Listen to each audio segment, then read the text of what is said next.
এই পৃথিবীর সবচেয়ে রহস্যময় নাম।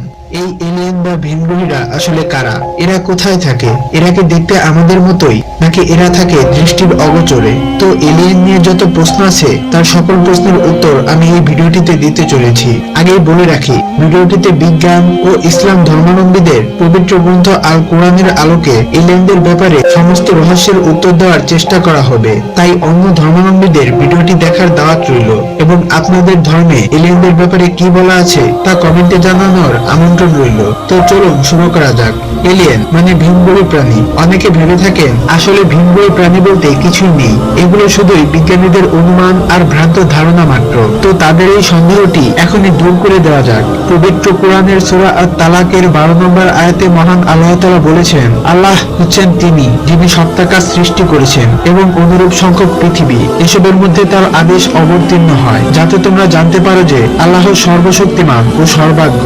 এই আয়াতটিতে মহান আল্লাহ তাআলা স্পষ্টভাবে বলেছেন যে আল্লাহ 7টি আকাশ সৃষ্টি করেছেন আর অনুরূপ সংখ্যক পৃথিবীও। মনোযোগ সহকারে শুনুন। মহান আল্লাহ এটিও বলেছেন যে এসবের মধ্যে তার আদেশ অবতীর্ণ হয়, মানে আল্লাহ বলেছেন যে তিনি 7টি পৃথিবী তৈরি করেছেন আর এই 7টি পৃথিবীতেই আল্লাহর আদেশ অবতীর্ণ হয়। যদি আপনাদের কারো মনে আমার কথাটির জন্য সন্দেহ থেকে থাকে তাহলে ডেসক্রিপশনে দেওয়া লিংক থেকে পবিত্র কোরআনের আয়াতগুলো নিজেই পড়ে নিতে পারেন। তো যা বলছিলাম, যেহেতু মহান আল্লাহ তাআলা বলেছেন যে তিনি 7টি পৃথিবী তৈরি করেছেন এবং এই 7টি পৃথিবীতেই তার আদেশ অবতীর্ণ হয়, তার মানে হলো এই 7টি পৃথিবীতে অবশ্যই প্রাণের অস্তিত্ব রয়েছে আর যাদের উপর আল্লাহর নির্দেশ আসে।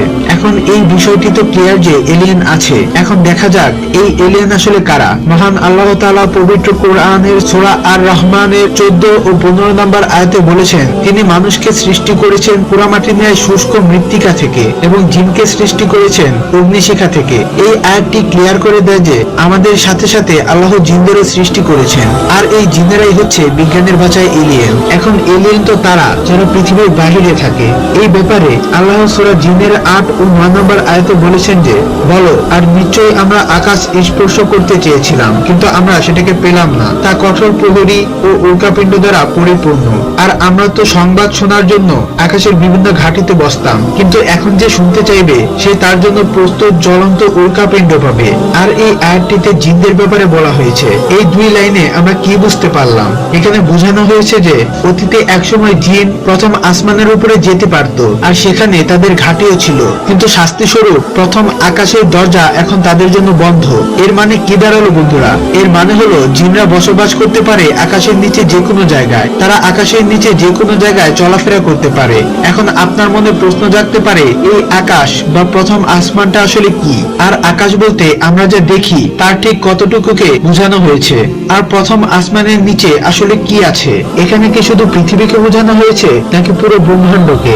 এই সকল প্রশ্নের উত্তর মহান আল্লাহ কোরআনে স্পষ্টভাবে বলে দিয়েছেন। মহান আল্লাহ তাআলা সূরা মুলকের 5 নম্বর আয়াতে বলেছেন, আমি সর্বনিম্ন আকাশকে প্রদীপমালা দ্বারা সুসজ্জিত করেছি। এখানে প্রদীপমালা দ্বারা বোঝানো হয়েছে যা কিছু আলো ছড়ায়, মানে নক্ষত্ররাজিকে। আর যার অর্থ দাঁড়ায় মহান আল্লাহ সর্বনিম্ন আকাশকে সাজিয়েছেন নক্ষত্ররাজি দিয়ে, মানে যতদূর পর্যন্ত আমরা নক্ষত্র দেখতে পারি ততদূর পর্যন্ত, অর্থাৎ যত গ্রহ, নক্ষত্র, ছায়াপথ আর অবজারভার ইউনিভার্স আছে এবং যাদের মধ্যে নক্ষত্র আছে এগুলো সবই প্রথম আসমানের অন্তর্ভুক্ত।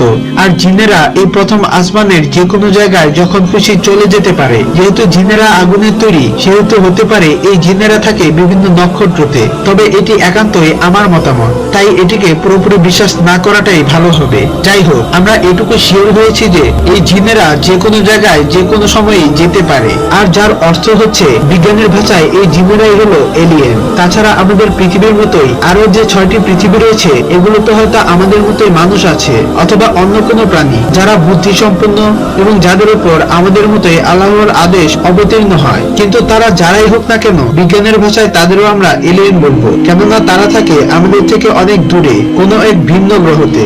মহান আল্লাহ তাআলা সূরা আশ-শূরার 29 নম্বর আয়াতে বলেছেন, তার এক নিদর্শন নবমণ্ডল ও ভূমণ্ডলের সৃষ্টি এবং এতদুভয়ের মধ্যে তিনি যেসব জীবজন্তু ছড়িয়ে দিয়েছেন।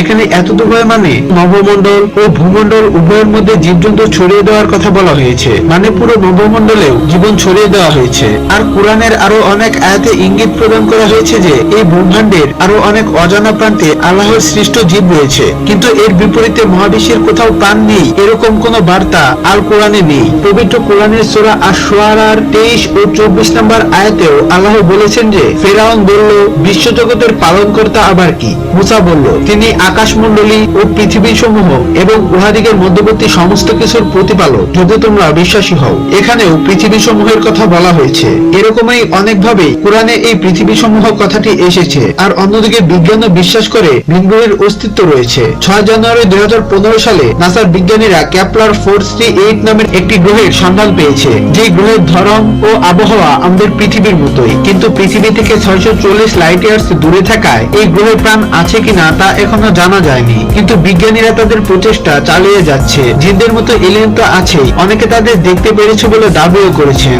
কিন্তু আমাদের মতোই দৃশ্যমান প্রাণীও অবশ্যই রয়েছে এই মহাবিশ্বে। এখন শুধু অপেক্ষা বিজ্ঞানীদের একে খুঁজে পাওয়ার। বন্ধুরা, ভিডিওটিতে আমি যথাসাধ্য চেষ্টা করেছি সকল সঠিক তথ্যগুলোকে উপস্থাপন করার, কিন্তু যদি কোনো ভুল হয়ে থাকে তাহলে ক্ষমাশীল দৃষ্টিতে দেখবেন।